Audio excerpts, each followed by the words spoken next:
Everyone, welcome back to Lynn's Homestead. You guessed it, we're back at it. I've been out here fighting with the tongue of my trailer.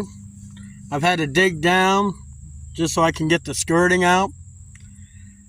And it's not looking too good, guys. See, this is not rim joist repair. Well, there's 16 inches of it is, but we got into the floor joist. Let me show you what we got. Yep, I'm right around the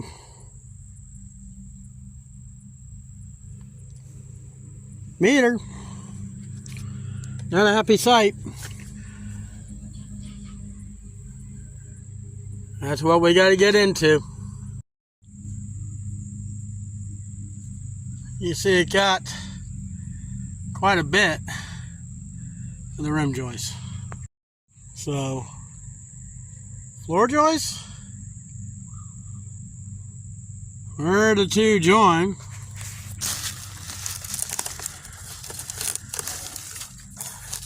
I thought it went through the floor,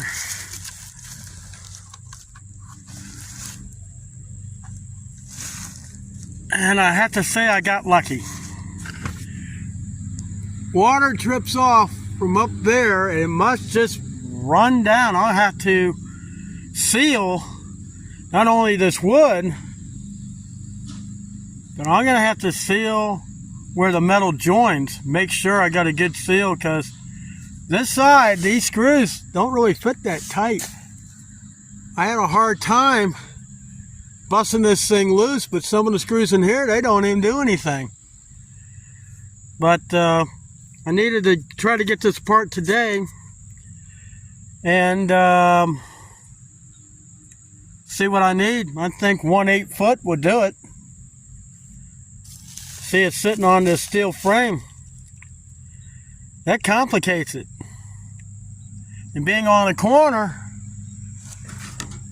that's even more of a complication, because I can't just get my saw up under here.